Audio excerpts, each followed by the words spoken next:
এই পিচ্চি ছেলে শোনো, আমাকে বিয়ে যখন করেছো তখন এভাবে দূরে সরে থাকা যাবে না। আমাকে তোমার বউয়ের সব অধিকার দিতে হবে। এমন দূরে দূরে থাকলে একদম মাথায় তুলে আছাড় দেব।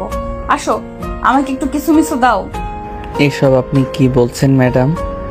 আপনি আমার অফিসের বস, তার উপরে বয়সে আমার থেকে 4 বছরের সিনিয়র। আপনাকে কিভাবে আমি কিছু মিছু দেই? কেন? আমি যে তোমার সিনিয়র এটা তোমার বিয়ে করার আগে মনে ছিল না? এখন তো আমি কোনো বাহানা শুনবো না। আসলে বড় স্যার এমনভাবে বলল আপনাকে বিয়ে করতে, তাই আমি আর বারণ করতে পারিনি। ওই মানুষটার জন্যই তো আজ আমি এত দূর অবধি আসতে পেরেছি। এই অনাথ আমিটাকে আজ উনি প্রতিষ্ঠিত করেছে, তাই ওনার কথা ফেলতে পারিনি। সেসব তোমার আর তোমার বড় সাহেবের ব্যাপার। বিয়ে যখন আমাকে করেছো তখন বউয়ের হক আদায় করো। তুমি এখন আমাকে কিসুমিসুও দেবে আর ওইসব ফিরেও করবে। আমি কোনো কথা শুনতে চাই না। নাও শুরু করো। কিছু মিছু আর ফিয়ে বলতে? আরে তুমি কি ফিডার খাওয়া বাচ্চা নাকি? বোঝো না? দুধু খাও। বিয়ের পরে আর সব কাপল বাসর রাতে যা করে তাই করবে, আদর টাদর আর কি। বুঝতে পারছো নাকি প্র্যাকটিক্যালি বোঝাবো? আস্তাগফিরুল্লাহ, তওবা তওবা। একটা মেয়ে হয়ে এসব বলছেন? আপনার লজ্জা শরম নাই নাকি? সিসি, এ কেমন মেয়ের পাল্লায় পড়লাম আমি? আরে আজব, বিয়ে করেছো তো ওইসব করবে না নাকি? আসছে আমার সাধু পুরুষ। আমি না বললেও যে তুমি ওইসবের সুযোগ খুঁজতে তা খুব ভালো করে জানা আছে আমার। এখন এসব নাটক বাদ দিয়ে আসল কাজ শুরু করো তো। রাত অনেক হলো, আমাকে আবার ঘুমাতে হবে, সকালে তাড়াতাড়ি উঠতে হবে। সকাল সকাল কেন উঠতে হবে? কাল তো শুক্রবার, অফিস অফ। আরে বাবা, নতুন বউ যদি সকাল সকাল না ওঠে তাহলে সবাই কি ভাববে বলো তো? তোমার কাকা কাকি জ্যাঠা জেঠি সবাই তো টের পেয়ে যাবে যে রাত জেগে ওইসব করতে গিয়ে সকালে উঠতে পারিনি। তখন আমার মান সম্মান থাকবে? আর আপনি তো দেখছি খুব ফাজিল। সে কখন থেকে ওইসব করেই যাচ্ছেন। যান গিয়ে ঘুমিয়ে পড়ুন। তা হবে না। আগে ওইসব তারপর ঘুম, না হলে বাসরের ফিলিংসটাই তো থাকবে না। আরে বাবা, সব হবে, একটু সময় দিন আমাকে। এভাবে বললেই কি ওইসব করা যায় নাকি? আজব। প্লিজ আপনি গিয়ে ঘুমান।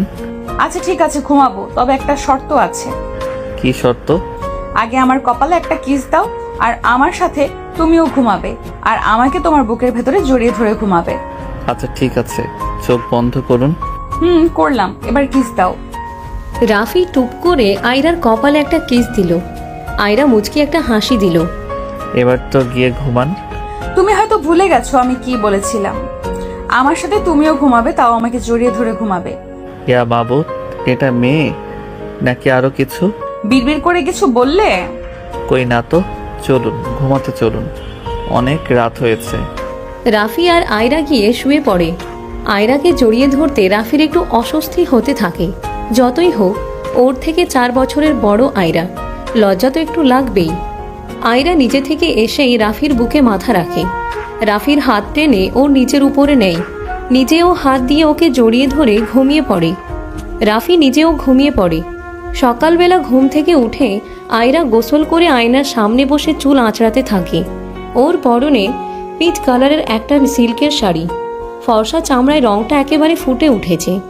রাফির ঘুম ভাঙলে আয়রার এমন রূপ দেখে ও হাঁ করে তাকিয়ে থাকে।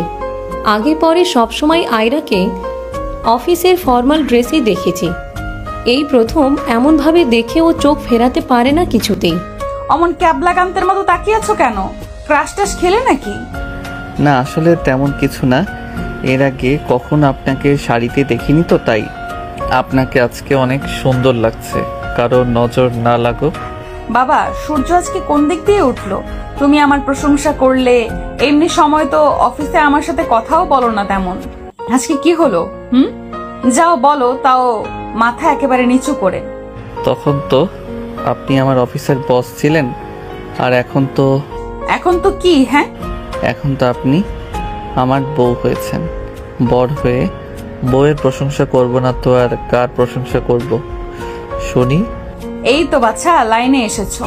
কালকে রাতে এমনি ভালো সেজে থাকার নাটক করেছিলে, তাই না?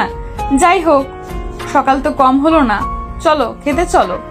আপনি যান, আমি ফ্রেশ হয়ে আসছি। আচ্ছা ঠিক আছে, বেশি দেরি করো না কেমন? কথাটা বলে আয়রা নিচে ডাইনিং টেবিলে চলে যায় খেতে। রাফি তখনও এসে পৌঁছায়নি। ডাইনিং টেবিলে রাফির কাকা কাকি, জ্যাঠা জেঠি, কাজিনরা সবাই উপস্থিত। আরে ভাবি, তোমাকে তো আজ পুরো ঝাক্কাস লাগছে দেখতে। ভাইয়া তো একেবারে বাম্পার মেরেছে তোমাকে বিয়ে করে। থ্যাংক ইউ আমার কিউট ননদিনী। ওরকম শাড়িতে সবাইকেই সুন্দর লাগে, শুধু মুলার মতো ফর্সা হলেই কেউ সুন্দর হয়ে যায় না। চেহারার গঠন বলেও একটা কথা আছে। কেন অনু, আমার চেহারার গঠন কি খারাপ নাকি? না, আছে মোটামুটি। নাকটা একটু চ্যাপটা, কেমন চাকমাদের মতো দেখতে লাগে।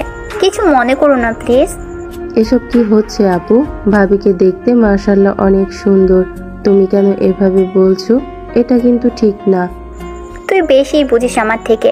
একদম চুপ করে খাবার খা, বেশি বকবক করবি না একদম। অনু তো ঠিকই বলেছে, আসলে তো ওর চেহারাটা কেমন যেন চাকমাদের মতো দেখতে লাগে।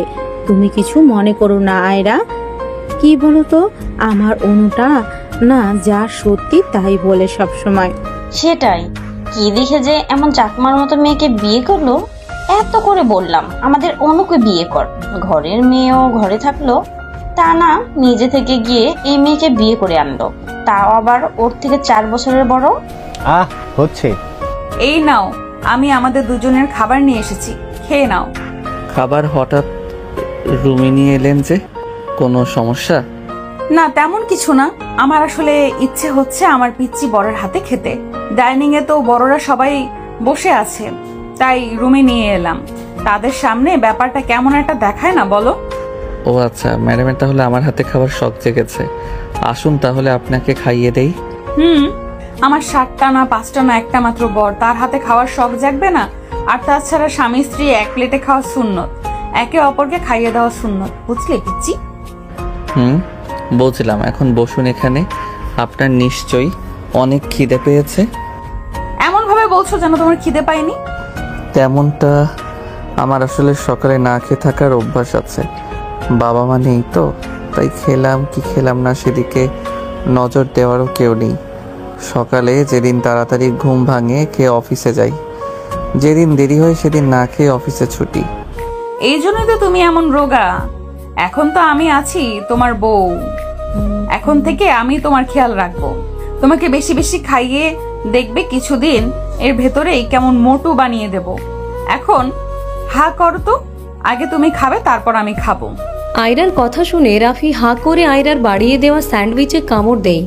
তারপর নিজেও একটা স্যান্ডউইচ আয়রার দিকে বাড়িয়ে দেয়। আয়রা মুচকি হেসে স্যান্ডউইচে কামড় বসায়।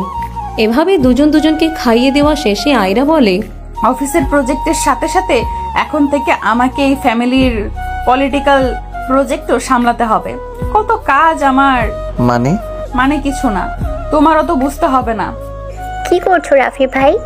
আরে অনু, আয় বস। অন্য সময় তো টেবিলে সবার সাথে বসেই খাও, বউ আসতেই আমাদের সবাইকে পর করে দিলে। একটা বিবাহিত কাপলের রুমে ঢুকতে হলে যে নক করে ঢুকতে হয়, এই ম্যানার্সটা কি তোমার নেই নাকি অনু? আমি তো সব সময় রাফি ভাইয়ের ঘরে এভাবেই আসি। কই, রাফি ভাই তো কখনো আমাকে বারণ করেনি। তখন তো তোমার রাফি ভাই অবিবাহিত ছিল, এখন তার বউ আছে। এখন যেমন মনে করো আমি এখন হুট করেই তোমার রাফি ভাইকে চুমু খেতে পারতাম, বা জড়িয়ে ধরে তার কোলে উঠে বসে থাকতে পারতাম।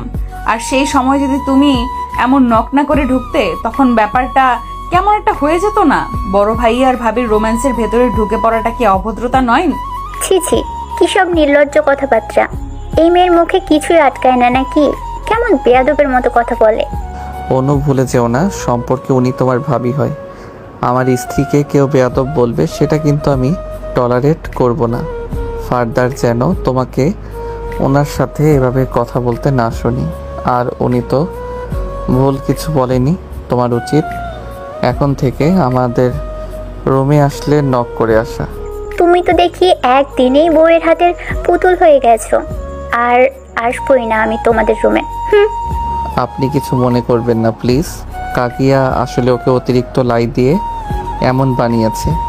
কাকে কি বলতে হয় না হয় সেটা ও বোঝে না। আরে ধুর, ওইসব বালছাল আমি গায়ে মাখি। তোমার এই বোনকে কয়েকদিনের ভেতরে আমি ভদ্রতা শিখিয়ে দেব।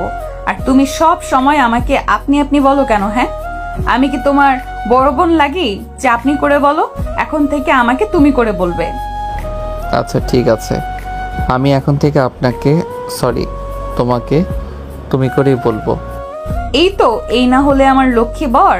আচ্ছা, হিসেব মতো তো আজকে আমাদের বউ ভাত হওয়ার কথা, সেটা কি হবে না? কোনো আয়োজন দেখছি না যে। হ্যাঁ হবে তো, বাসায় না কমিউনিটি সেন্টারে হবে। ওইদিকে সব গোছগাছ কমপ্লিট হয়ে গেছে। এখন একটু পরে পার্লার থেকে মেয়ে আসবে তোমাকে সাজাতে।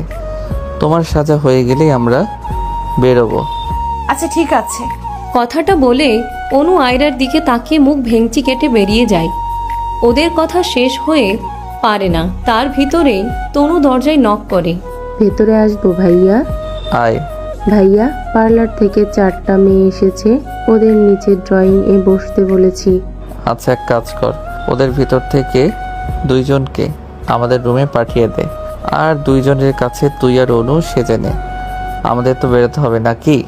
আচ্ছা ঠিক আছে ভাইয়া, আমি 2 জনকে পাঠিয়ে দিচ্ছি। তুমি ওদের থেকে সেজে নাও, আমি তোমার লেহেঙ্গা ট্রেলারের থেকে নিয়ে আসছি।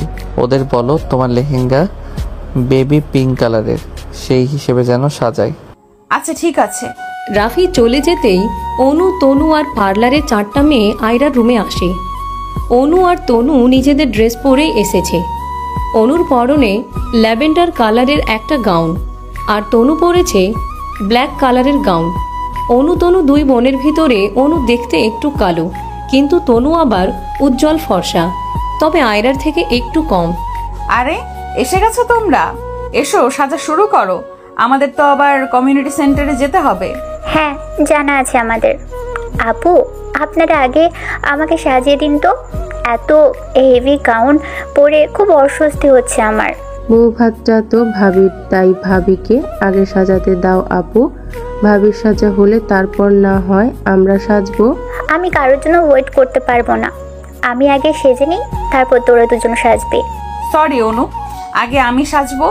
বৌভাতটা তো আমার, আর তাছাড়া বিউটিশিয়ানদের আনাও হয়েছে আমাকে সাজানোর জন্য। তাই তুমি পারলে একটু অপেক্ষা করো, আর না হয় নিজেই সাজো। টাকাটা আমার ভাইয়ে দিয়েছে ওদের, তাই তুমি এত বেশি বুঝবে না। সে তোমার ভাই হওয়ার আগে এখন সে আমার হাজবেন্ড, তাই তার সব কিছুর উপরে সবচেয়ে বেশি অধিকার আমার। তাই বেশি কথা না বলে ওখানে চুপচাপ বসো। কিছু সময় পরে আয়রা, রাফি আর বাসার সবাই কমিউনিটি সেন্টারে এসে পৌঁছায়। ওদের আসার কিছু সময় বাদেই আয়রার পরিবারের লোকজন এসে পৌঁছায়। আয়রার বাবা মা, কাকাই কাকিয়া, কাকাতো ভাই তন্ময়, বড় বোন নাইরা আর তার হাজবেন্ড হৃদয়। মা, বাবা, কাকাই, কাকিয়া, আপু, তোমরা এসেছো। আমি তোমাদের সবাইকে অনেক মিস করেছি। মিস তো আমরাও তোমাকে অনেক করেছি মামুনি। আজকে তোমাকে আমাদের সাথে করে নিয়ে যাব না ওরে। তোমাকে ছাড়া বাড়িটা কেমন ফাঁকা ফাঁকা লাগে মামুনি। থাক, বাদ দাও তোমরা। সত্যি মিস করলে বিয়ে দিয়ে এভাবে পর করে দিতে নাকি? মেয়ের তো দেখি অভিমান হয়েছে। রাগ করো না মামুনি, বিয়ে তো সব মেয়েকেই একদিন করতে হয়। আরে আঙ্কেল আন্টি, আপনারা এসে গেছেন? আসুন আসুন, ভিতরে আসুন। আমাদের নিয়ে এত ব্যস্ত হতে হবে না, চলো ভেতরে চলো। কি যে বলেন না বড় স্যার, আজকে আপনি আছেন বলেই তো আমি এত দূর অবধি আসতে পেরেছি। না হলে কবেই মুখ থুবড়ে পড়তাম। সেদিন বাবা মায়ের অ্যাক্সিডেন্টের পরে আপনি যদি আমাকে না বাঁচাতেন, তাহলে তো আমি আজকে এখানে উপস্থিতই থাকতে পারতাম না। এইভাবে বলো না। আপনার সাপোর্ট ছিল সব সময়, তাই আজকে আমি এই পজিশনে আসতে পেরেছি। আপনাদের এত বড় কোম্পানিতে কাজ করছে, এটা সম্পূর্ণ ক্রেডিট আপনার। তুমি যে কি বলো না। হ্যাঁ, আমি হয়তো সবসময় তোমাকে মেন্টাল সাপোর্ট দিয়েছি, কিন্তু আজকে তুমি এই পজিশনে দাঁড়িয়ে আছো সম্পূর্ণ নিজের প্রচেষ্টায়, নিজের যোগ্যতায়। হয়েছে হয়েছে, এবার থামো তোমরা, এখন ভেতরে চলো। আয়রার পরিবারের লোকজনদের ভেতরে আসতে দেখে রাফির জেঠি আর কাকি এগিয়ে আসে। আসসালামু আলাইকুম বিয়ান, কেমন আছেন? ওয়ালাইকুম সালাম। কেমন আর থাকবো বলুন, এমন এক 20 কাটাকে আমাদের ছেলের ঘাড়ে চাপিয়ে দিয়েছেন, যার না আছে ভদ্রতা আর না দেয় বড়দের কি সম্মান। এমন মেয়ে ঘরে থাকলে কোনো পরিবারের লোক আর ভালো থাকে বলুন তো? আমি আসলে জানি না ওর সাথে আপনাদের কি হয়েছে, কিন্তু ও যদি কোনো অন্যায় করে থাকে তাহলে ওর হয়ে আমি ক্ষমা চাইছি। প্লিজ আমার মেয়েটাকে ক্ষমা করে দেবেন। আজকে তো নিয়ে যাবেন নিজেদের মেয়েকে সাথে করে, পারলে একটু আদব কায়দা শিখিয়ে পড়িয়ে পাঠাবেন।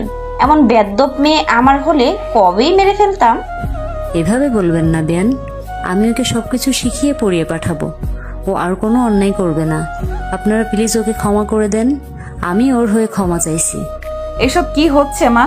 আমি কোনো অন্যায় করিনি যে তুমি এইভাবে ওনাদের সামনে ক্ষমা চাইবে। আয়রা ঠিকই বলেছে, তুমি ওনাদের কাছে ক্ষমা কেন চাইছো? আমি আমার মেয়েকে চিনি, ওর শিক্ষা দীক্ষা নিয়ে আমি যথেষ্ট কনফিডেন্ট। আমার মেয়ে কখনো এমন কোনো কাজ করতে পারে না যার জন্য ওর বাবা মাকে কারো কাছে ক্ষমা চাইতে হবে। বাবা একদম ঠিকই বলছে মা, তুমি একদম কারো কাছে ক্ষমা চাইবে না বলে দিলাম। রাফি, এসব কি হচ্ছে? তোমার কাকি জেঠি মিলে সে কখন থেকে আমার মা বাবাকে অপমান করছে, তুমি কি কিছু বলবে না তাদের? বড় স্যার মানে আঙ্কেল আন্টি, আপনারা প্লিজ কিছু মনে করবেন না ওনাদের ব্যবহারে। I am extremely sorry for that. কাকিয়া জেঠি এসব কি শুরু করলে তোমরা বলো তো? ওনারা আমাদের গেস্ট, কোথায় ওনাদের আপ্যায়ন করবে তা না করে কথা শোনাচ্ছ। তোমাদের থেকে এমনটা আশা করিনি আমি। আঙ্কেল আন্টি আপনারা সবাই আসুন, ওই দিকটাই চলুন, এখানে থাকতে হবে না। দাঁড়াও রাফি, আমার কিছু বলার আছে ওনাদের। এখন এসব থাক, আজকে আমাদের জন্য একটি স্পেশাল দিন। আমি চাই না এই দিনটা কোনোভাবে নষ্ট হয়ে যাক। ঠিক আছে চলো ওদিকটায়। দেখলে ভাবি রাফি কেমন ওর বউ আর শ্বশুর বাড়ির পক্ষ নিল। এই ছেলে তো আমাদের হাত থেকে বেরিয়ে গেল গো। এতদিন যেই কারণে এই অনাথটাকে খাইয়ে পড়িয়ে বড় করলাম, সেটা তো মনে হয় না আর পূরণ হবে। তেমন কিছু হবে না ছোট, আমি বেঁচে থাকতে তেমন কিছু হতে দেব না। এই মেয়েকে যেভাবেই হোক রাফির জীবন থেকে বের করে দিতে হবে, না হলে এই মেয়ে আমাদের উদ্দেশ্য পূরণ করতে দেবে না। এই মেয়ে তো মনে হয় না রাফিকে এত সহজে ছাড়বে। দেখো না সবসময় কেমন চীনা জোকের মতো লেগে থাকে। ছাড়তে তো ওকে হবে, ও যদি না ছাড়ে তবে ওকে এই দুনিয়া ছাড়তে হবে। 20 বছর আগে যেমন রাফির বাবা মাকে ছাড়তে হয়েছিল, আমাদের উদ্দেশ্য পূরণের সাথে যেই বাধা হয়ে দাঁড়াবে তাকে আমি চিরদিনের জন্য সরিয়ে দেব। ঠিক আছে, এখন আর এই বিষয়ে কথা না বলি, যখন তখন যে কেউ শুনে ফেলতে পারে, পরে আমাদের না ফেঁসে যেতে হয়। চলো খাবারের দিকটায় যাই। ওই মেয়ে নায়র থেকে ফিরলে ওর একটা ব্যবস্থা করা যাবে। হ্যাঁ চল। আয়রা, আমি শুনেছি রাফি নাকি তোর থেকে 4 বছরের ছোট। নিজের থেকে এত কম বয়সী একটা ছেলেকে বিয়ে করা কি তোর উচিত হলো? আরে কি বলছো আপু, বলো। অনেক ভালো হয়েছে। পিচ্চি মানুষ যখন যা বলি শোনে, একটা আদেশও অমান্য করে না। সে না হয় বুঝলাম, কিন্তু তারপরও এই কাজটা ঠিক হয়নি।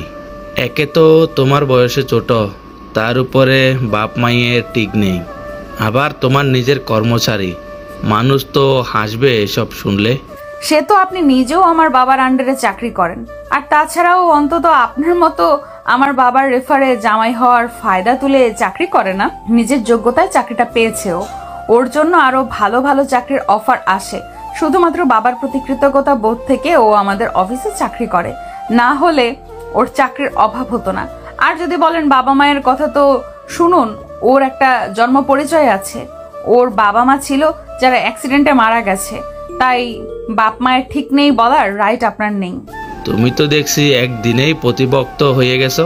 তা জাদুটোনা করেছে নাকি তোমাকে তোমার বর? আসলে কি বলুন তো, ওর না আসলে ওইসব করার প্রয়োজন নেই। আমার বর মাশাল্লাহ অনেক সুন্দর, কোয়ালিফাইড। আরে বুঝলে না, গোবর থেরাপি। গোবর থেরাপির নাম শুনেই তোমার আপুর জ্ঞান ফিরে গেছে। বলেছিলাম না, এই থেরাপি দিলে মরা মানুষও জেগে ওঠে। তোমার আপু তো সামান্য অজ্ঞান হয়ে গেছিল, তাই শুধু গোবর থেরাপির নাম শুনেই জেগে গেছে, তাই না অনু? হ্যাঁ তাই তো, নাম শুনেই কিভাবে যেন জ্ঞান ফিরে আসলো। ঠিক আছে চলো এখন, এটা তো ভাবির রুম, আমাদের রুমে চলো। হ্যাঁ চল। যাওয়ার আগে অনু রাগী চোখে একবার আয়রার দিকে তাকায় আর মনে মনে বলে, ইচ্ছে করে এটা করলে তো ঠিক আছে, একবার ফেল হয়েছে তো কি হয়েছে? তোমাকে আমি কিছুতেই রাফি ভাইয়ের সাথে সুখে সংসার করতে দেব না, কিছুতেই না। মনে মনে কথাটা বলেই অনু চলে যায়। অনু চলে যেতেই আয়রা হাসতে থাকে। তুমি যদি চলো ডালে ডালে, আমি চলি পাতায় পাতায়। পুরো একটা অফিসের স্টাফ সামলাই আমি, আর সেখানে তোমার মতো একটা মেয়েকে সামলাতে পারবো না। তোমার এইসব শয়তানি কাজকর্ম যদি বন্ধ না করেছি তো আমার নামও আয়রা না। কি ব্যাপার, একা একা এমন হাসছো কেন? জিন ভূতে ধরলো নাকি? আরে না, আমাকে জিন ভূতে কি ধরবে, আমি নিজেই তো ওদের বস। মাঝে মাঝে আমারও সেটাই মনে হয়। কিছু বললে? কই না তো। আচ্ছা ফ্রেশ হয়ে এসো, ঘুমাতে হবে তো। আসলেই ঘুমাবে? ঘুমাবো না তো কি, মশা মারবো নাকি আজব? কেন, আজকে আর তোমার কিছু মিছু ইয়ে লাগবে না? দেখো আমি কিন্তু আজকে তোমার সাথে ওইসব না করে তোমাকে ছাড়ছি না। রাফির কথা শুনে আয়রা একটু ঘাবড়ে যায়। রাফি ওর দিকে কেমন ঘোর লাগা চোখে তাকিয়ে থাকে। একটু একটু করে আয়রার দিকে আসতে থাকে। আয়রাও ভয়ে পেছাতে থাকে। ও ওইসব মানে কোন সব? তুমি তো আমাকে শেখালে, এখন নিজেই ভুলে গেলে। আর এই বিয়ের পরে বাসর রাতে হাজব্যান্ড আর ওয়াইফ যেই সব করে ওই সব। আর তুমি এমন তোতলাচ্ছ কেন? হ্যাঁ দেখো আজকে আমার ঘুম পাচ্ছে, আমি ঘুমাবো, তুমি যাও ফ্রেশ হয়ে এসে ঘুমাও। হুম, এটা তো শুধু তোমার মুখের কথা, তোমার মনের কথা তো ভিন্ন। যাই হোক, এসো শুরু করি। রাফির কথায় আয়রা একটা শুকনো ঢোক গেলে পেছনে সরতে সরতে দেয়ালে এসে পিঠ ঠেকে যায় ওর। রাফি একটা শয়তানি হাসি দিয়ে ওর দুপাশে হাত দিয়ে ওকে আটকে দিয়ে ধীরে ধীরে ওর কাছে এগোতে থাকে। আয়রা চোখ বন্ধ করে নেয়। রাফি ওর কানের কাছে মুখ নিয়ে এসে বলে, তোমাকে এমন ভিতর চেহারায় খুবই সুন্দর লাগছে। I like it. সবসময় চেহারাটাকে এভাবেই রাখবে। কথাটা বলেই রাফি হো হো করে হাসতে হাসতে ওয়াশরুমে চলে যায় ফ্রেশ হতে। এদিকে লজ্জায় আয়রার অবস্থা খারাপ হয়ে যায়। দাঁড়াও চান্দু, আমার সাথে মশকরা, তোমাকে এর মজা দেখাবো আমি। কথাটা নিজ মনে বলে আয়রা গিয়ে শুয়ে পড়ে। সারাদিনের ক্লান্তিতে শোয়ার সাথে সাথেই ও ঘুমিয়ে পড়ে। কিছু সময় পরে রাফি ওয়াশরুম থেকে এসে আয়রাকে ঘুমে দেখে ওর কপালে ভালোবাসা পরশ এঁকে দেয়। তারপর নিজেও অন্য পাশে এসে আয়রাকে বুকে জড়িয়ে ধরে শুয়ে পড়ে। রাফির থেকে ওর মা বাবার সত্যিটা কি লুকানো আমাদের উচিত হচ্ছে? বাবা মা বেঁচে থাকতেও ছেলেটা নিজেকে অনাথ মনে করে। এবার অন্তত ওকে সত্যিটা জানানো দরকার। না, এখনো সঠিক সময় আসেনি। ওর বাবা মায়ের সেই অ্যাক্সিডেন্টের পেছনে আসলে কার হাত আছে এটা এখনো আমি জানতে পারিনি। যতদিন না এটা জানতে পারছি ততদিন কাউকে কিচ্ছু বলা যাবে না। ওর বাবা মায়ের লাইফ রিস্ক আছে। কিন্তু এভাবে আর কতদিন তাদের লুকিয়ে রাখবে? লাইফ রিস্ক তো রাফিরও আছে।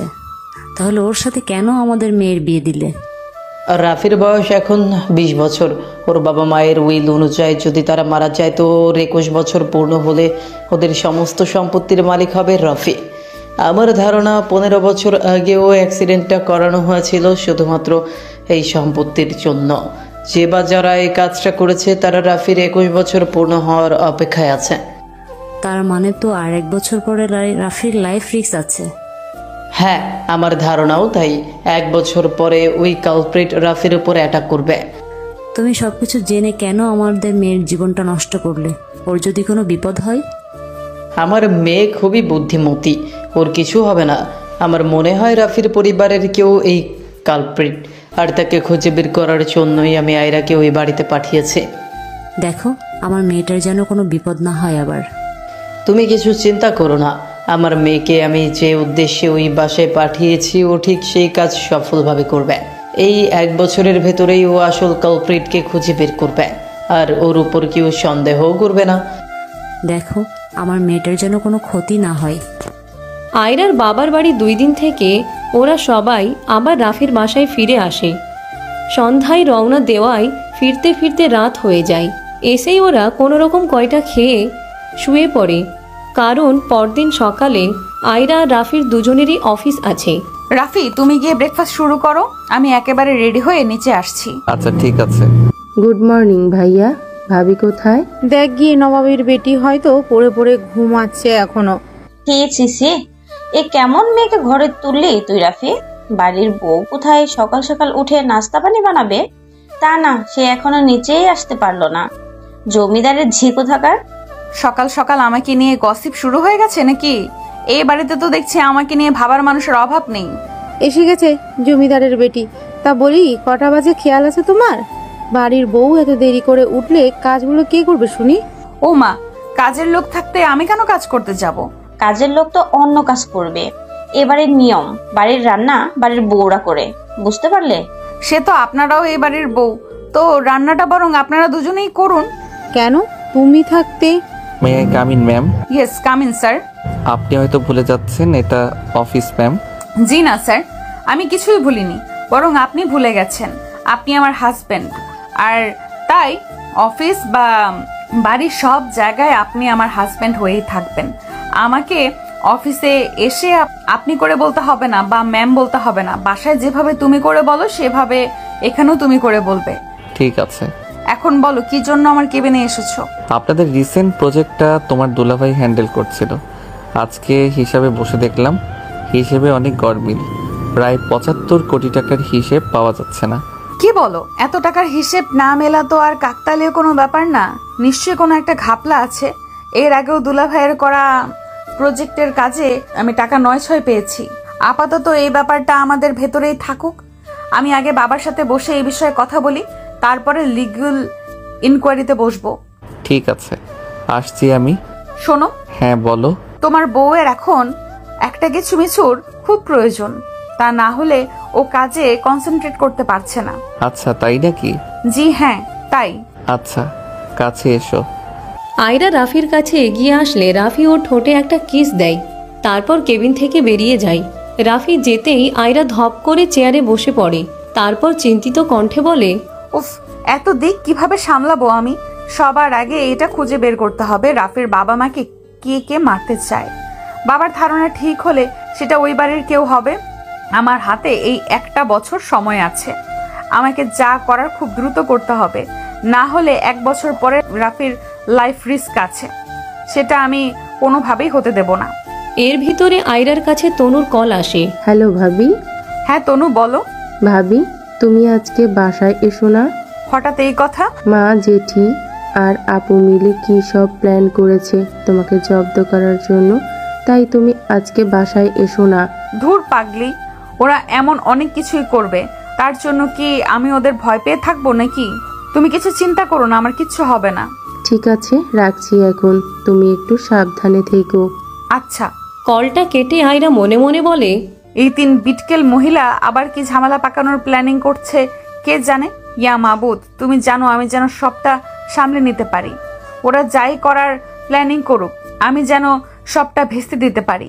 সন্ধ্যায় রাফি আর আয়রা বাসায় ফিরে ফ্রেশ হয়ে ড্রয়িং রুমের সোফায় এসে বসে। তখনই অনু পায়েসের বাটি নিয়ে হাজির হয়। ও মোট 3টা বাটি পায়েস নিয়ে হাজির হয়। এই নাও রাফি ভাই, আমি পায়েস বানিয়েছি, খেয়ে বলো তো কেমন হয়েছে। ভাবি তুমিও নাও। বাবা অনু, তুমি এত সুমতি হলে কিভাবে? তুমি আমাকে ভাবি বলে ডাকলে, যাক শুনে খুশি হলাম। দাও পায়েস দাও, খেয়ে দেখি কেমন হলো। আচ্ছা, তুমি আবার আমার পায়েসে কিছু মেশাওনি তো? আমি কেন তোমার পায়েসে কিছু মেশাতে যাব? তুমি যে কি বলো না, আমি কি এতই খারাপ নাকি? হতেই পারে কিছু মিশিয়েছো, তাই এত আদর করে আমাকে ভাবি বলে ডাকছো, আবার পায়েস রান্না করে খাওয়াচ্ছো। আরে না, তুমি যে কি বলো না, আমি আসলে ভেবে দেখলাম এতদিন শুধুই তোমার সাথে আমি অনেক খারাপ আচরণ করেছি, তাই ভাবলাম একটু মিষ্টি মুখ করিয়ে তোমার সাথে সম্পর্কটা ঠিক করে নিই। এসব কি হচ্ছে আয়রা? ও তোমার সাথে সব ঠিক করতে চাচ্ছে আর তুমি কিনা ওর সাথে এমন আচরণ করছো। আমি কিন্তু এটাকে সাপোর্ট করছি না। আরে এত সিরিয়াস হয়েও না, আমি তো মজা করছিলাম ওর সাথে। অনু পায়েস দাও, খেয়ে দেখি, আর তুমিও খাও। হ্যাঁ এই নাও, আমিও খাচ্ছি। কথাটা বলে অনুও পায়েস খেতে শুরু করে আর মনে মনে বলে, খাও না খাও, বেশি করে খাও, আর একটু পরেই বুঝতে পারবে মজা। আমার সাথে লাগতে আসা, খুব চ্যাটাং কথা বলো তাই না? আজকে সব কিছুর মজা হাড়ে হাড়ে টের পাবে একদম। পায়েস খাওয়া শেষে ওরা 3জন বসে টুকটাক গল্প করতে থাকে। তখন ড্রয়িং রুমে কাকি আর জেঠি আসে। আজকের অফিস কেমন কাটলো আয়রা? জি ভালো। সারাদিন এত কাজ করে নিশ্চয়ই ক্লান্ত হয়ে গেছো, খাও অনুর বানানো পায়েসটা খাও বেশি করে। কাকি আর জেঠির কথা শুনে আয়রা তো পুরাই অবাক হয়ে যায়। ও মনে মনে ভাবে, ব্যাপারটা কি হলো? এই 3 রমণী হঠাৎ এমন উল্টো সুরে গান গাওয়া শুরু করলো কেন? পায়েসের ব্যাপারটা তো আমি সামলে নিয়েছি, কিন্তু তারপরও এদের এমন ব্যবহারের কারণ কি? নাকি আরো কোনো ঝামেলা পাকানোর ধান্দায় আছে এরা? আয়রার মনে মনে চিন্তা করার ভিতরেই হঠাৎ অনু ও মাগো বলে চিৎকার করে ওঠে। তারপর পেটে হাত দিয়ে তাড়াতাড়ি নিজের রুমে দৌড় দেয়। অনুকে দেখে আয়রা মুচকি হাসতে থাকে। অনুর পিছু পিছু কাকি আর জেঠিও যায়। কি হলো বলো তো? অনু ওইভাবে চিৎকার করে পেট চেপে ধরে ছুটে পালালো কেন? পরের জন্য কুয়ো খুঁড়তে গিয়ে নিজেই সেই কুয়োয় পড়েছে। মানে হচ্ছে ও পায়েসে বাথরুম হওয়ার ওষুধ মিশিয়ে এনে আমাকে খাওয়াতে চেয়েছিল, কিন্তু ও যখন ওষুধ মেশাচ্ছিল আমি দেখে ফেলি। তারপরে ও একটু বাইরে বের হতেই আমি আর ওর নিজের জন্য চিহ্ন করে দেওয়া বাটিটা বদলে দেই। ওষুধ মেশানো বাটিতে চিহ্ন দিয়ে ভালো একটা বাটির চিহ্ন মুছে দেই। ওর আর আমার পায়েসের বাটির কালার তো সেম ছিল, আর তোমারটা আলাদা, তাই ও নিজেই নিজের ওষুধ মেশানো পায়েসটা খেয়েছে। এই জন্যই কি তুমি তখন বলছিলে ও পায়েসে কিছু মিশিয়েছে কিনা? এই না হলে আমার বুদ্ধিমতী বউ অফিসেও বস, বাড়িতেও বস। থাকো তুমি, আমি একটু গিয়ে দেখে আসি আমার ননদিনের কি অবস্থা। শত হলেও আজকে এত আদর করে আমাকে ভাবি বলে ডাকলে, তার উপরে আমার তো একটা দায়িত্ব আছে নাকি। আয়রা ড্রয়িং রুম থেকে অনুর রুমে এসে একটা শপিং ব্যাগ ওর হাতে ধরিয়ে, ডাক্তার ওনাদের দুইজনের এখন কি অবস্থা? আগের থেকে ভালো কোনো রেসপন্স পেয়েছেন? দেখুন, এই 13 বছরেও ওনাদের দুইজনের কোনো ভালো রেসপন্স আমরা পাচ্ছি না। অ্যাক্সিডেন্টের কারণে ওনাদের দুইজনেরই ব্রেন খুব বাজেভাবে আঘাত পড়েছে। দুইজনই কোমায় চলে গেছে। ওনাদের সুস্থ হওয়ার কি কোনো আশা নেই? তেমন কোনো আশা আমি আপনাকে দিতে পারবো না। আমরা আমাদের সর্বোচ্চ দিয়ে চেষ্টা করে যাচ্ছি। এমন ভাবে বলবেন না ডাক্তার। তবে আমার মনে হয় না যে ওনারা কখনো আগের মতো নর্মাল হতে পারবে।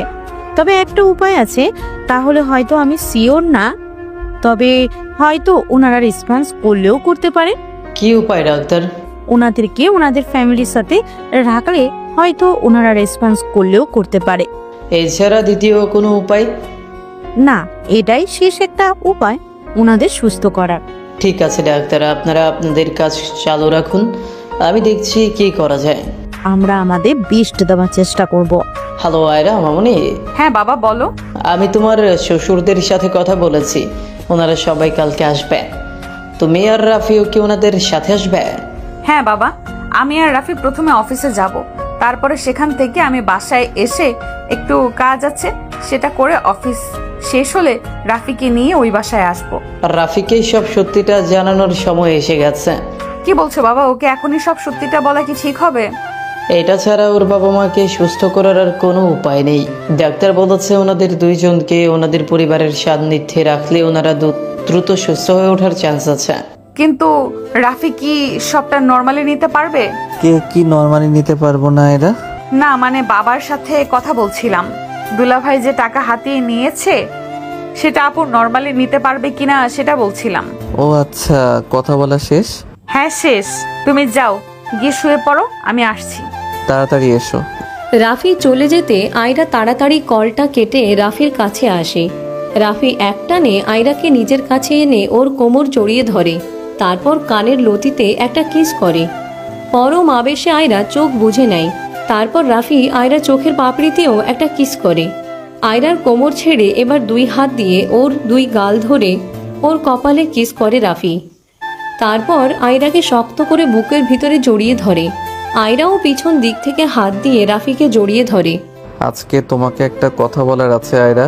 হ্যাঁ বলো। আমি না তোমাকে ভালোবেসে ফেলেছি, কবে কখন কিভাবে জানি না, তবে এখন তোমাকে ছাড়া একটা মুহূর্ত কল্পনা করতে পারি না আমি। সত্যি বলতে আমিও তোমাকে ভালোবাসি রাফি, অনেক অনেক ভালোবাসি।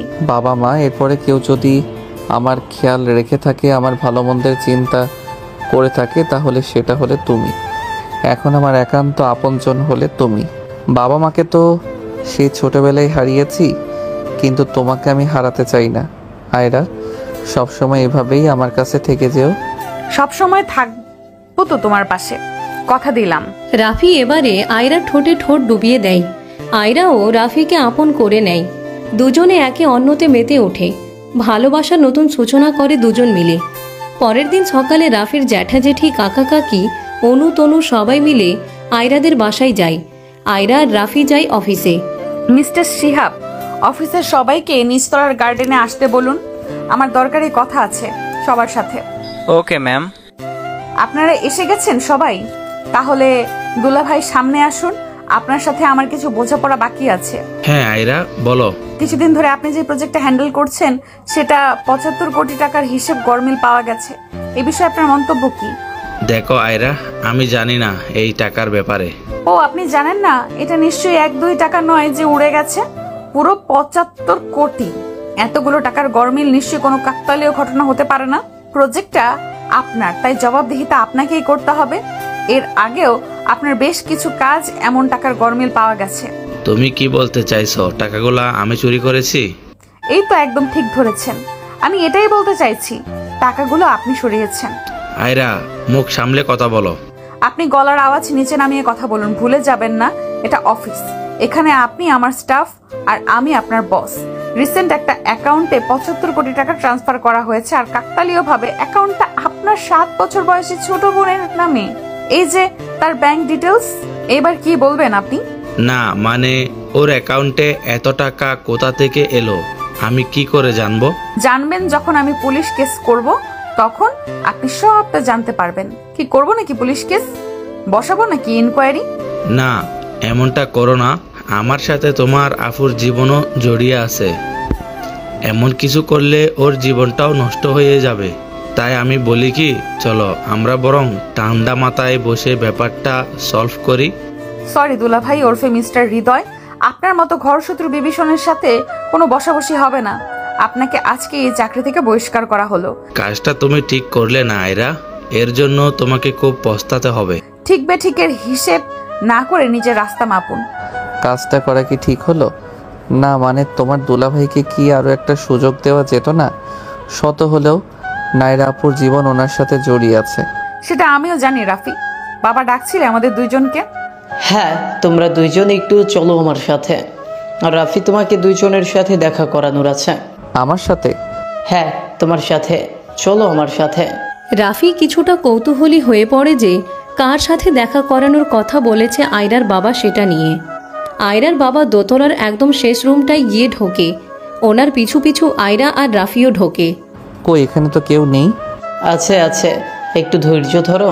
ওই দিকটায় চলো আমার সাথে। চিনতে পারছো এই দুইজনকে? এটা কিভাবে সম্ভব? মানে আমার বাবা মা বেঁচে আছে, তাহলে সেই অ্যাক্সিডেন্ট? কথাটা বলে রাফি ছুটে গিয়ে ওর মায়ের বেডের পাশে বসে পড়ে। কাপা কাপা হাতে ওর মায়ের হাতটা ধরে, তারপর আচমকা কান্না করে দেয়। কান্না করতে করতে বলে, মা তুমি বেঁচে আছো? মা, ও মা, কথা বলছো না কেন? কথা বলো তুমি। ও মা, মা দেখো না, আমি তোমার রাফি। দেখো আমি কত বড় হয়ে গেছি, তোমার ছেলে কত বড় হয়ে গেছে। ও মা, তুমি কথা বলছো না কেন? তুমি কি আমার উপরে রাগ করে আছো? তুই শুধু একটা বার আমার সাথে কথা বলো। তুমি যা চাইবে আমি তাই করব। তাও আমার সাথে কথা বলো মা। মাকে ছেড়ে এবারে রাফি ওর বাবার বেডের পাশে গিয়ে ওর বাবার হাত ধরে কান্না করতে করতে বলে, বাবা, ও বাবা, দেখো আমি তোমার ছেলে রাফি। তুমি আমাকে আদর করবে না? আমাকে বাবুন বলে ডাকবে না? কথা বলবে না আমার সাথে? কি হলো, চুপ করে আছো কেন? ও বাবা, কথা বলো না আমার সাথে। দেখো আমি এতদিন তোমাদের ছাড়া কতটা কষ্ট পেয়েছি। ও বাবা, একটাবার কথা বলো আমার সাথে, প্লিজ একটাবার কথা বলো। তোমরা যা বলবে আমি সব শুনবো, সব করব। ছোটবেলার মতো আর দুষ্টুমি করব না। আঙ্কেল, বাবা মা কথা কেন বলছে না? ওনারা কি আমার উপর রাগ করে আছে? আঙ্কেল প্লিজ বাবা মাকে একটাবার আমার সাথে কথা বলতে বলুন। 13টা বছর আমি বাবা মায়ের সাথে কথা বলি, তাদের কণ্ঠ শুনি না। দয়া করে বাবা মাকে একটাবার কথা বলতে বলুন। তুমি একটু শান্ত হও রাফি, নিজেকে একটু সামলাও। আঙ্কেল, বাবা মায়ের এই অবস্থা কিভাবে হলো? আর ওনারা আপনার কাছে এলো কিভাবে? সেদিনের সেই অ্যাক্সিডেন্ট, ডাক্তার তো বলল আমার বাবা মা মারা গেছে। তাহলে ওনারা এখানে এভাবে আপনার কাছে কিভাবে এলো? বলছি, সব বলছি। তার আগে তুমি একটু শান্ত হও, নিজেকে একটু সামলাও। বাবা ঠিকই বলেছে রাফি, তুমি প্লিজ কান্না করা বন্ধ করো। ঠান্ডা মাথায় বাবার কথা শোনো। হ্যাঁ বলুন, শুরু থেকে সবটা বলুন, আমি শুনতে চাই। তোমার বাবা আমার অনেক পুরনো বন্ধু। অনেক কষ্ট করেও তোমাদের এই বাড়িটা করেছে। অনেক সহায় সম্পত্তিও গড়েছে, যেগুলোর ব্যাপারে তুমি নিজেও জানো না। তোমার বাবা কর্মঠ হলেও ওর দুই ভাই মানে তোমার জেঠু আর কাকা একেবারেই অকর্মণ্য। তোমার বাবা মায়ের ভেতরে কোনো অহংকার ছিল না, তাই ওর বাকি দুই ভাই আর তার পরিবারকে নিজের কাছে এনে তাদের সব দায়িত্ব নেয়। তারপর? তুমি জানো না, কিন্তু তোমার বাবার অনেক সম্পত্তি আছে, যেগুলোর কথা তোমার জ্যাঠা জেঠি কাকা কাকি জানে। তোমার বয়স যখন 7 বছর, তখন তোমার বাবা মা সব সম্পত্তি তোমার নামে উইল করে দিতে চায়। এই ব্যাপারে তোমার জ্যাঠার কাকুকেও জানায় তোমার বাবা, আর এটাই তোমার বাবার কাল হয়ে দাঁড়ায়। সেদিন তোমার জন্মদিনের জন্য তোমার বাবা মা তোমাকে নিয়ে বাইরে ঘুরতে বের হয়, আর তখনই কি বলো? সেদিন ওদের সাথে আমাদেরও যাওয়ার কথা ছিল। ওরা আমাদের বাসার দিকেই আসছিল আর আমি ওদের দিকে যাচ্ছিলাম। হঠাৎ করে একটা ট্রাক এসে ওদের গাড়িতে মেরে দেয়। ঘটনাস্থলে রাফির মা আর রাফি জ্ঞান হারায়। আমার পৌঁছতে সেই ট্রাক চলে যায়। আমি গিয়ে ওদের সবাইকে রক্তাক্ত অবস্থায় পাই। আমি ওর কাছে যেতেই ও আমাকে বলে, আমার ছেলেটাকে একটু দেখে রাখিস। এইসব কিভাবে হলো? ওরা আমার সম্পত্তির জন্য এমনটা করছে। তোর বাসার কেউ? হ্যাঁ, কিন্তু ওরা জানে না সম্পত্তির উইল আমি করে ফেলেছি। রাফির 21 বছর পূর্ণ হলে সব সম্পত্তির মালিক হবে রাফি। তার আগে যদি ওর কিছু হয়ে যায় তাহলে সব সম্পত্তি অনাথ আশ্রমের নামে হয়ে যাবে।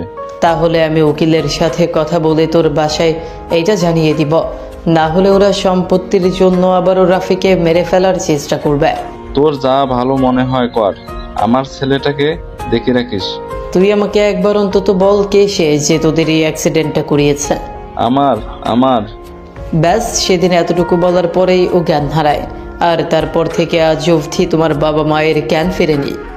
ওরা দুজনেই কোমায় আছে। এতগুলো বছরে আমি এদের চিকিৎসায় কোনো কমতি রাখিনি, কিন্তু কোনো কিছুতেই ওরা রেসপন্স করেনি। আপনি এতদিন কেন আমাকে বাবা মা এর থেকে দূরে রাখলেন? কেন সত্যিটা আমাকে বললেন না? তোমার বাবা মায়ের এখনো লাইফ রিস্ক আছে। তুমি তোমার পরিবারের মানুষদের অনেক বিশ্বাস করো, কিন্তু আয়রা ওই বাড়িতে বউ হয়ে যাওয়ায় কম বেশি সবার আসল রূপই তুমি দেখেছো। আমি চাচ্ছিলাম না সেই কালপ্রিট কোনোভাবে জানতে পারুক তোমার বাবা মা এখনো বেঁচে আছে। তাহলে এখন কেন বললেন? ডাক্তার বলেছে শেষ একটা উপায় আছে তোমার বাবা মাকে সুস্থ করার, আর সেটা হলো ওদের পরিবারের লোকজনের সান্নিধ্যে ওদের রাখতে হবে। হতেও পারে তাদের সাথে থাকলে ওরা সুস্থ হয়ে আগের মতো স্বাভাবিক জীবনে ফিরে আসবে, কিন্তু আসল কালপ্রিটকে না জানা পর্যন্ত আমি ওদেরকে তোমার পরিবারের মানুষদের কাছে রাখতে পারবো না। আর ওই পরিবার ছাড়া ওদের একান্ত আপন বলতে আছো শুধু তুমি, যার মাধ্যমে ওদের ক্ষতি হওয়ার কোনো চান্স নেই। তাই আমি তোমাকে এখানে আনলাম, যাতে প্রতিদিন তুমি এখানে এসে ওদের সাথে কিছুটা সময় কাটিয়ে ওদের সুস্থ করার চেষ্টা করতে পারো। এতগুলো বছর আমি জানতাম। রাফি, এবার ঘরে চলো, কালকে তো আবার অফিসে যেতে হবে। অফিস থেকে এসে না হয় এখানে কিছু সময় কাটাবে। হ্যাঁ চলো। আঙ্কেল, আপনাকে অনেক ধন্যবাদ এতদিন আমার বাবা মায়ের খেয়াল রাখার জন্য। আপনি না থাকলে আজকে হয়তো আমিও বেঁচে থাকতাম না। আমি আপনার কাছে চিরকৃতজ্ঞ হয়ে থাকব। তুমি শুধু আমার বন্ধুর ছেলে নও, আমারও ছেলে। ছেলে হয়ে বাবার কাছে কেউ কৃতজ্ঞ থাকে নাকি বোকা? যাও এখন গিয়ে ঘুমাও। কাল থেকে তোমার নতুন লড়াই শুরু, যেটাই তোমায় জিততেই হবে। জি আঙ্কেল। গুড মর্নিং বাবা। গুড মর্নিং মামুনি। ঘুম কেমন হলো? ভালো বাবা। আমি আর রাফি অফিসে যাচ্ছি। সন্ধ্যায় রাফি এসে ওর বাবা মায়ের সাথে দেখা করে যাবে। কেন, তুমি আসবে না? না বাবা, আমার একটা জরুরি মিটিং আছে। আচ্ছা ঠিক আছে, যাও তোমরা। 2 মাস পর। আর মাত্র কয়েকটা মাস, তারপর রাফি এইসব সম্পত্তির মালিক হয়ে যাবে। কিন্তু ওর ওই বউটা অনেক শেয়ানা। ওই মেয়ে রাফির জীবনে থাকলে আমরা কখনোই রাফিকে দিয়ে এই সম্পত্তি নিজের নামে লিখিয়ে নিতে পারবো না। একদম ঠিক বলেছিস। ওই মেয়েকে রাফির জীবন থেকে তাড়াতে হবে, না হলে এই সম্পত্তি আমাদের হাতছাড়া হয়ে যাবে। কিন্তু আমরা তো কম চেষ্টা করলাম না বলো? ওই মেয়ে তো কিছুতেই এই বাড়ি ছাড়ছে না। ও যদি না ছাড়ে তাহলে রাফির বাবা মায়ের মতো ওকেও এই দুনিয়া থেকে সরিয়ে দিতে হবে। আমার মনে হয় আমাদের একবার বসের সাথে কথা বলা উচিত। উনিই ভালো বলতে পারবে কি করলে ভালো হবে। একদম ঠিক বলছো। লাগলে ওই মেয়েকে দুনিয়া থেকে সরিয়ে দিতে হবে। আমাদের পথে কোনো কাঁটা রাখা যাবে না। চলো বসের কাছে যাই, বস ঠিকই কোনো না কোনো উপায় বের করতে পারবে। এতক্ষণ সিসিটিভি ক্যামেরার ফুটেজে রাফির কাকি আর জেঠির কথা শুনছিল আয়রা। ও প্রতিদিনই ফুটেজ চেক করে। এই 2 মাসে এরা মিলে অনেক চেষ্টা করেছে আয়রাকে তাড়ানোর। এই 2 মহিলাকেও খারাপ ভেবেছিল, কিন্তু এরা যে এত নীচ সেটাও বুঝতে পারেনি। ও আবারও ফুটেজ দেখায় মনোযোগ দেয়। আজকে ওকে জানতেই হবে কে সেই মেইন কালপ্রিট। সোর্সের ভিতরে ভূতটা আসলে কে সেটা ওকে জানতেই হবে। কিছুক্ষণ পরে ও সেটা জানতেও পারে। আসল কালপ্রিটকে দেখে আয়রা যতটা না অবাক হয় তার চেয়ে বেশি রাগ লাগে ওর। ইনি হলেন তার মানে আসল কালপ্রিট। এই সেই মানুষ যে আমার রাফিকে মারতে চায়, ওর মা বাবাকে মারতে চায়, যার জন্য ছোটবেলা থেকে আমার রাফি এতটা কষ্ট পেয়ে এসেছে। ওর বাবা মা বেঁচে থেকেও মরার মতো আছে।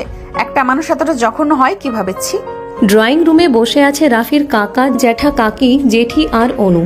তনু ওর এক ফ্রেন্ডের বার্থডেতে গেছে। আয়রা রাফি অফিস শেষে বাসায় আসে। ওদের সাথে পুলিশও আসে। পুলিশ দেখে সবাই অবাক হয়ে যায়। কি বাড়িতে পুলিশ কেন? এসব কি হচ্ছে রাফি? তোমাদের সাথে পুলিশ কেন এসেছে? জেঠু তুমি শান্ত হও, পুলিশ আমি না, আয়রা ডেকেছে। রাফির কথা শুনে জেঠি ফিসফিসিয়ে কাকিকে বলে, এই ছোট, ব্যাপারটা কি হলো বলতো? এই মেয়ে হঠাৎ বাড়িতে পুলিশ ডাকলো কেন? আমরা যে ওকে এমন জ্বালাই সেই জন্য ডাকেনি তো? আমাদের নামে নারী নির্যাতনের মামলা করে দেয়নি তো? তাও দিতে পারে, বলা যায় না। এবার কি হবে ভাবি? এই বয়সে এসে এখন কি তাহলে আমাদের জেলে পচে মরতে হবে? আমারও তো তাই মনে হচ্ছে। কি হবে? এই মেয়ে তো আমাদের কম সাবধান করেনি, কিন্তু আমরাই তো ওর কথা আমলে নেইনি। এখন মনে হচ্ছে সত্যি সত্যি জেলে পচে মরতে হবে। কি ব্যাপার কাকি, জেঠি, আপনারা দুইজন কি এমন গুজুর গুজুর করছেন সে তখন থেকে? না মানে আয়রা মা, বাড়িতে হঠাৎ পুলিশ কেন? কিছু কি হয়েছে? আরে শালা, আপনি তো দেখছি ভং পাল্টে ফেলেছেন একদম। তবে এইসব এখন আর কোনো লাভ হবে না। পুরো হিসেবের খাতা খুলে গেছে। এখন শুধু শাস্তির পালা। এসব তুমি কি বলছো মা? কিসের হিসেব, কিসের শাস্তি? তুমি তো আমাদের মেয়ের মতো। সরি, মেয়ের মতো না, মেয়েই তো তুমি আমাদের মা। এরা কি মেয়েকে একটু শাসন করতে পারে না নাকি? তার জন্য তুমি বাসায় পুলিশ নিয়ে আসবে?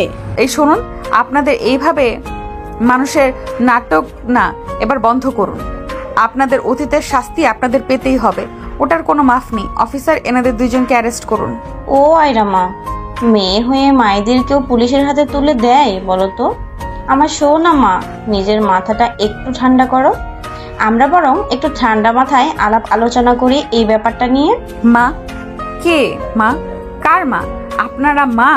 লজ্জা লাগছে না নিজের মা বলতে? যদি সত্যি মমতা বলতে কিছু আপনাদের ভেতরে থাকতো তাহলে রাফির থেকে ওর মা বাবাকে কেড়ে নিতে পারতেন না? পারতেন না ছোটবেলাতেই ওকে এতিম করে দিতে? এখন তো আবারও ওকে মেরে ফেলার প্ল্যানিং করছেন। এই আপনাদের কি একটু বুক কাঁপে না? যে ছেলেটাকে ছোট থেকে কোলে পিঠে করে মানুষ করলেন তার প্রতি কি একটুও মায়া মমতা কাজ করে না? কিভাবে পারেন ওকে মেরে ফেলার প্ল্যানিং করতে? শুধু সম্পত্তির জন্য? আচ্ছা, মানুষের জীবনে টাকা পয়সাই কি সব? স্নেহ, ভালোবাসা, মায়া, মমতা, এগুলোর কি কোনো দাম নেই? এতটা অমানবিক কিভাবে হতে পারেন আপনারা? এসব তুমি কি বলছো? আমরা কেন ওর বাবা মাকে মারতে যাব? মিথ্যে কথা বলা বন্ধ করো। আমি মিথ্যা বলছি? আচ্ছা ওয়েট। কথাটা বলে আয়রা সেই দিনের সিসিটিভি ক্যামেরার ফুটেজ বের করে সবাইকে দেখায়। সবাই তো হতভম্ব হয়ে যায়। এরপরে আয়রা কাকায়ের সামনে গিয়ে বলে, কি ব্যাপার মিস্টার বস?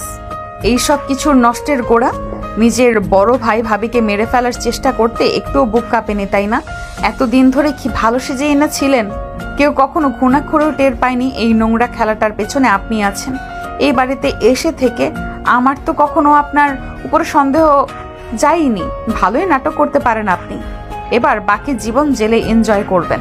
হ্যাঁ, আমি করেছি সব কিছুর পেছনে আমিই ছিলাম। এই এত টাকা, সহায় সম্পত্তি, সব কিছুর লোভ আমাকে একদম জেকে ধরেছিল। রক্তের টানও আমাকে আটকাতে পারেনি। আমি অনেক বড় অন্যায় করে ফেলেছি। রাফি বাবা, আমাকে ক্ষমা করে দিস পারলে। আমার জন্য তুই তোর মা বাবাকে হারিয়েছিস। এতগুলো বছর মা বাবার আদর স্নেহ ছাড়া বড় হয়েছি। পারলে আমাকে ক্ষমা করে দিস। মা, বাবা, জেঠি, তোমরা এত খারাপ খুনি তোমরা। ও বাবা, তুমিও এমন একটা খারাপ কাজ করলে। নিজেকে তোমাদের মেয়ে বলে পরিচয় দিতে আমার লজ্জা লাগছে। এমন মা বাবা যেন আমার শত্রুরও না হয়। মারে, আমি যা করেছি সব তোর আর তনুর ভবিষ্যতের কথা ভেবে করেছি। তোরা দুইজন যাতে একটা ভালো জীবন পাস সেই জন্যই করেছি। পারলে আমাকে আর তোর মাকে ক্ষমা করে দিস মা। আমি তো চাইনি কখনো যে তোমরা কাউকে বাবা মা হারা করে তার সম্পত্তি লিখে নিয়ে আমার ভবিষ্যৎ করো। তোমাদের এই নিজ কাজের জন্য আমি তোমাদের কখনো ক্ষমা করব না। অফিসার, নিয়ে যান এনাদের। আজ থেকে আমি মনে করব আমার বাবা মা মৃত। এমন বাবা মার পরিচয় আমি দিতে চাই না। আপনাদের তিনজনকে অ্যাটেম্প টু মার্ডার কেসে অ্যারেস্ট করা হচ্ছে। চলুন। 1 মিনিট, অ্যাটেম্প টু মার্ডার মানে? ওর বাবা মা তো মারা গেছে, তাহলে তো এটা মার্ডার কেস হয় না। ওনারা মারা যায়নি, আমার মা বাবা ওনাদের বাঁচিয়েছে। ওনারা এখন কোমায় আছে, খুব তাড়াতাড়ি সুস্থ হয়ে যাবে। এই বয়সে এসে নাকি আমাকে এসব দেখতে হচ্ছে? আমার এক ভাই আমার আরেক ভাইকে খুন করতে চেয়েছিল, আর তার সাথে আমার নিজের স্ত্রীও জড়িত। এমন কিছু দেখার আগে আমার মৃত্যু কেন হলো না খোদা? তুমি এভাবে বলো না প্লিজ। আমি যা করেছি সম্পত্তির লোভে পড়ে করেছি, আমাকে ক্ষমা করে দাও দয়া করে। এমন জঘন্য কাজের পরও তুমি ক্ষমা চাও কোন মুখে? রাফির বাবা আমার ছোট ভাই। বাবা মায়ের মৃত্যুর পর ওকে আমি কোলে পিঠে মানুষ করেছি। আমার কাছে ও আমার সন্তানের মতো। সেই ভাই কিনা তোমরা মেরে ফেলতে চেয়েছিলে। হ্যাঁ রে ছোট, তোর কি মনে পড়ে না যখন আমাদের খারাপ অবস্থা ছিল ওই কিন্তু আমাদের এখানে এনেছে, নিজের বাড়িতে থাকতে দিয়েছে, খাইয়েছে, পড়িয়েছে। তোর বড় ভাই ছিল, কিভাবে পারলি ওর সাথে এমনটা করতে? আমাকে ক্ষমা করে দাও ভাইয়া, আমি অনেক বড় পাপ করে ফেলেছি। তোরা তিনজন যা করেছিস তার কোনো ক্ষমা হয় না। আজ থেকে আমার জীবনে তোদের তিনজনের কোনো অস্তিত্ব থাকলো না। মনে করবো তোরা মারা গেছিস। এখন জেলে গিয়ে নিজেদের পাপের প্রায়শ্চিত্ত কর, যা।